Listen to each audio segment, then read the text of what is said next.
بسم اللہ الرحمن الرحیم الصلاۃ والسلام علی من لا نبی بعد اما بعد۔ السلام علیکم۔ امید ہے کہ تمام عزیز طلباء خیریت سے ہوں گے۔ تو بچوں، آج ہم سورہ انفال الدرس الثانی الف کا یہ تیسرا لیکچر ہے، اور پہلے دو لیکچرز کے اندر ہم نے اس کا پس منظر بھی پڑھا، اس کی کچھ تفصیل بھی پڑھی، اور اس کے اندر خاص طور پر جو پہلی آیت ہے نعمت فرقان، اس کو تفصیل سے ہم نے پڑھا۔ اور اس کے علاوہ ایک اہم مضمون جو اس رکوع کے اندر تھا وہ یہ تھا کہ اللہ رب العزت کے کسی بھی قوم پر عذاب نازل ہونے سے متعلق وہ کون سے اسباب ہوتے ہیں جن کی وجہ سے اللہ تبارک و تعالیٰ کسی قوم پر عذاب نازل نہیں فرماتے، وہ ہم نے پڑھا تھا ذرا تفصیل کے ساتھ۔ اس میں وہ آپ کے ساتھ وہ خاکے بھی شیئر کیے تھے، اس میں نقشے جو تھے اس کے۔ آج جو ہمارا درس ہے وہ اصل میں الفاظ معنی، یعنی اس رکوع کی جو الفاظ معنی اسکرین پہ آپ کو نظر آ رہے ہیں، پیج نمبر 10 اور 11، 10 اور 11 نمبر صفحہ۔ تو 11 نمبر صفحہ پر جو الفاظ معنی ہے ان کو ہم نے تھوڑا سا اس میں غور کرنا ہے۔ اس کے علاوہ اگلے صفحے پر یعنی صفحہ نمبر 12 پر جو سوال نمبر 1 اور 2 ہیں ان کو بھی ہم نے ڈسکس کرنا ہے۔ تو پہلے ہم اس درس کو ایک دفعہ پھر سے دیکھ لیتے ہیں۔ بعد اعوذ باللہ من الشیطان الرجیم، بسم اللہ الرحمن الرحیم۔ یا ایھا الذین آمنوا ان تتقوا اللہ یجعل لکم فرقانا۔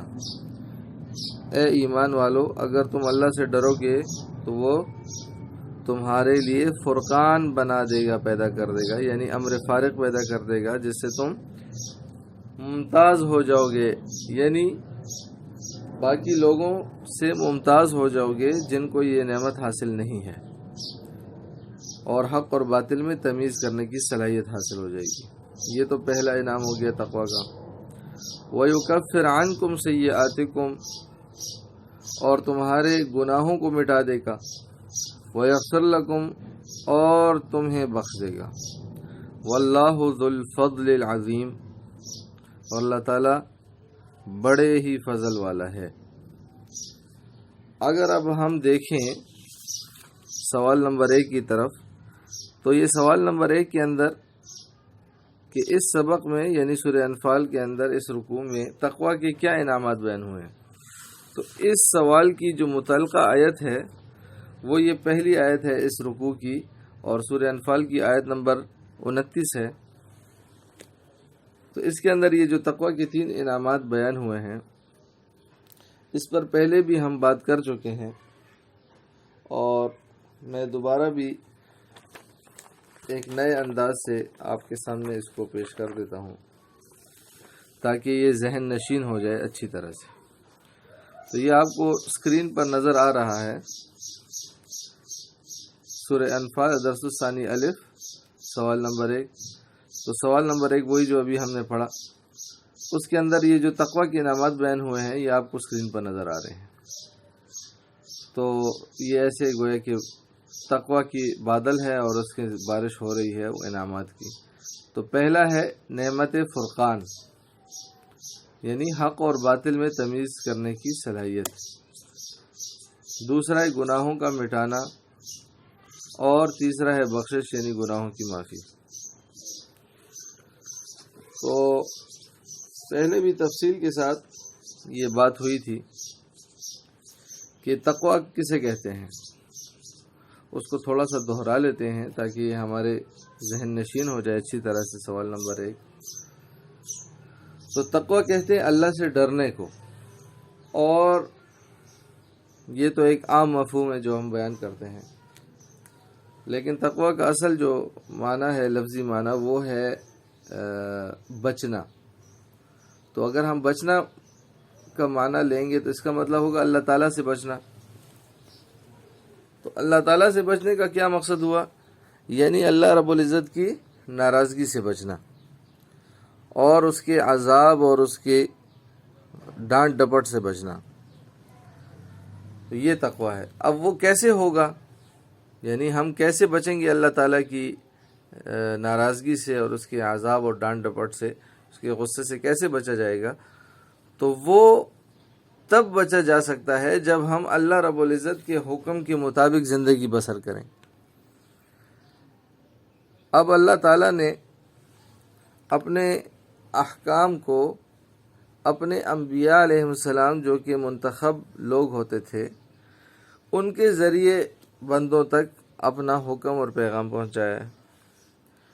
اب اس پیغام کو اللہ کو راضی کرنے کی نیت اور جذبے کے ساتھ وقت کے پیغمبر، جس قوم میں جو بھی پیغمبر ہو، جیسے ہمارے اس آخری امت کے پیغمبر حضرت محمد مصطفیٰ خاتم النبیین صلی اللہ علیہ وسلم ہیں، تو آپ علیہ السلام کی ارشادات کی روشنی میں، آپ صلی اللہ علیہ وسلم کی سیرت کی روشنی میں، آپ صلی اللہ علیہ وسلم کی سنت کے مطابق، ان کے طریقے کے مطابق، ان کی رہنمائی کے مطابق انہوں نے جو حدود بیان کی ہیں، ان حدود کو مد نظر رکھتے ہوئے جب ہم اللہ رب العزت کے حکم کو پورا کریں گے خالص اللہ کو راضی کرنے کے جذبے سے، تو یہ تقویٰ کہلائے گا۔ اور اس کا نتیجہ پھر کیا ہوگا کہ اللہ تعالی ہمارے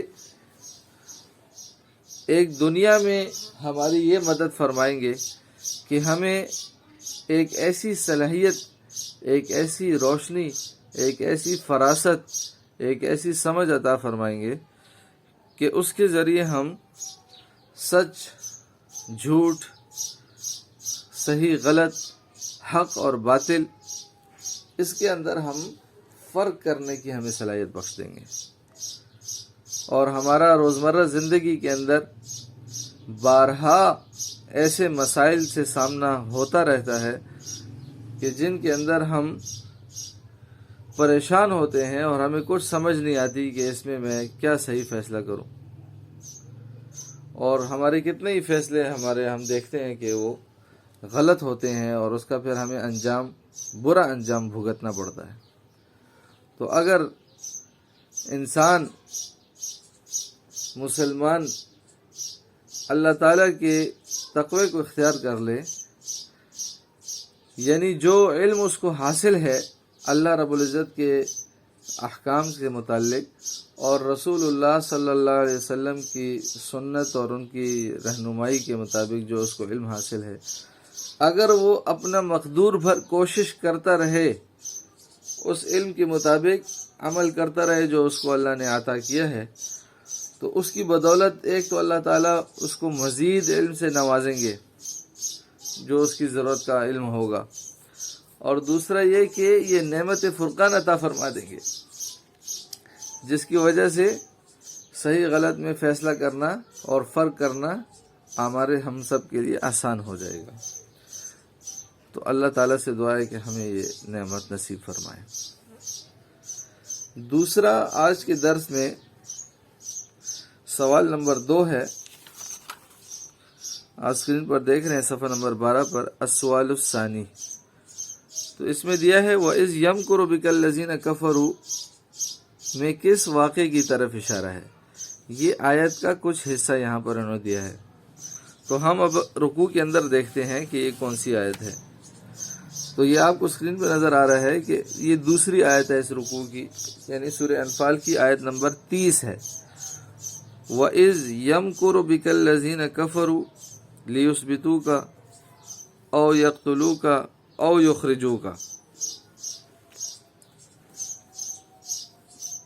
اور اے محمد صلی اللہ علیہ وسلم اس وقت کو یاد کرو جب کافر لوگ تمہارے بارے میں چال چل رہے تھے کہ تم کو قید کر دیں یا تم کو جان سے مار ڈالیں یا وطن سے نکال دیں۔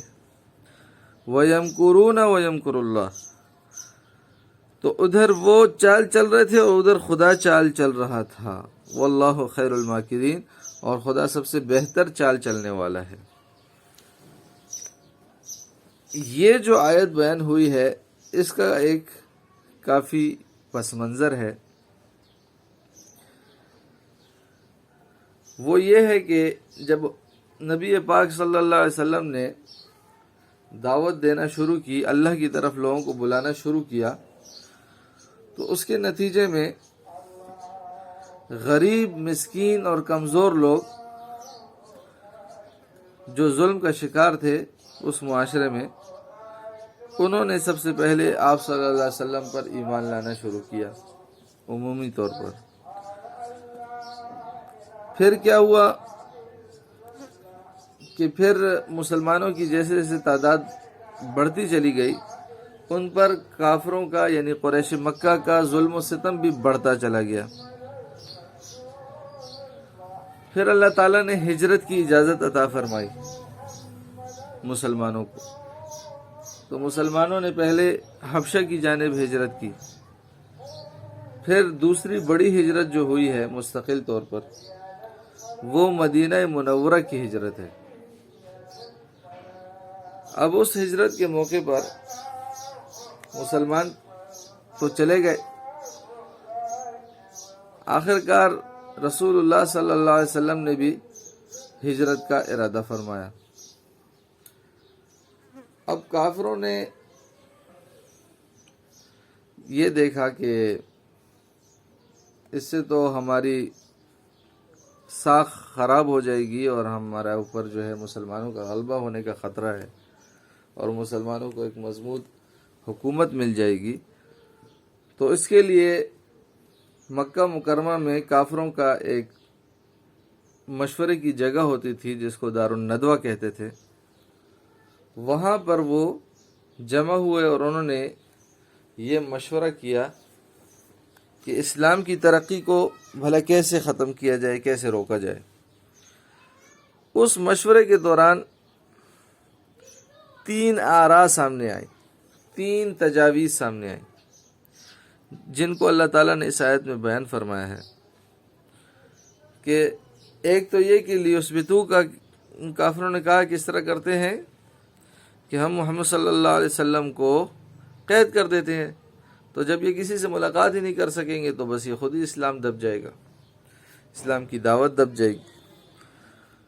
او یقتلو کا ایک تجویز یہ بھی پیش ہوئی کہ آپ علیہ السلام کو معاذ اللہ قتل کر دیتے ہیں، شہید کر دیتے ہیں۔ او یخرجو کا اور ایک یہ تجویز پیش ہوئی کہ آپ کو عرب ممالک سے ہی نکال دیتے ہیں تو ہمارے ملک میں پھر خطرہ ہی نہیں رہے گا۔ تو اس دوران جب یہ تینوں تجاویز پیش کی گئیں تو جو قتل والی تجویز تھی اس پر پھر سب کا اتفاق ہو گیا، اور اس کے لیے انہوں نے پھر یہ طریقہ کار اختیار کیا کہ ہر قبیلے سے جو ہے ایک نوجوان مقرر کیا جائے گا اور وہ سب مل کر ایک ساتھ حملہ کریں گے اور آپ صلی اللہ علیہ وسلم کو معاذ اللہ شہید کر دیں گے۔ اس طرح سے بنو ہاشم یعنی ہمارے نبی علیہ السلام کے جو خاندان ہیں وہ کسی سے بدلہ لینے کے قابل نہ رہیں گے، کیونکہ تمام قبیلے اس قتل میں شامل ہوں گے۔ تو انہوں نے یہ چال چلی، اور اللہ رب العزت فرما رہے ہیں کہ انہوں نے بھی چال چلی اور ہم نے بھی تدبیر کی، اور اللہ تو سب سے زیادہ بہتر پلاننگ کرنے والا ہے، تدبیر کرنے والا ہے، چال چلنے والا ہے۔ تو وہ جب وہاں پر پہنچے اور انہوں نے گھیرا ڈال دیا رات کو حضور علیہ السلام پر حملہ کرنے کی نیت سے، تو آپ علیہ السلام وہاں پر سے نکلے اپنے گھر سے اور ان کی طرف ایک مٹھی میں مٹی لے کر، ریت وغیرہ لے کر ایسے پھینک دی، اور ان کو پھر کچھ نظر ہی نہیں آتا تھا، اور آپ صلی اللہ علیہ وسلم ان کے سامنے سے گزر گئے اور وہ دیکھ نہ پائے۔ تو اس طرح سے اللہ رب العزت نے آپ علیہ السلام کو محفوظ فرمایا ان کی اس چال سے۔ یہ آپ اسکرین پر دیکھیں، سوال نمبر 2 کا میں نے جو نقشہ بنایا ہے، کفار کی چالیں۔ تو وہ چالیں کیا تھی؟ ایک تھی قتل کی تجویز، دوسری قید کرنے کی تجویز، اور ایک جلا وطن کرنے کی تجویز تھی، یعنی ملک سے نکال دینے کی۔ تو اللہ رب العزت نے نبی پاک صلی اللہ علیہ وسلم کو محفوظ فرمایا ان کی چالوں سے۔ تو آج کے درس میں اتنی بات کافی ہے۔ آج کے درس سے متعلق جو گھر کا کام ہے آپ لوگوں کا، وہ یہ اسکرین پر آپ کو دکھائی دے رہا ہے۔ یہ ہمارا تیسرا لیکچر ہے۔ اس میں آپ کا جو کتاب پر صفحہ نمبر 11 ہے ثانی بے، اس کے جو الفاظ معنی لکھے ہوئے ہیں وہ آپ نے لکھنے بھی ہیں نیٹ کاپی میں، اور اس کو یاد بھی کرنا ہے۔ یہ صفحہ نمبر 11 پر یہ الفاظ معنی آپ کو نظر آ رہے ہیں۔ یثبتو، وہ قید کر دیں، اساطیر الاولین، پہلوں کی کہانیاں، مکاءن، سیٹیاں، تصدیہ، تالیاں، اور فیرکمہ، وہ جمع کرے اسے۔ انشاءاللہ اگلے لیکچر میں پھر ملاقات ہوگی، بات ہوگی۔ والسلام۔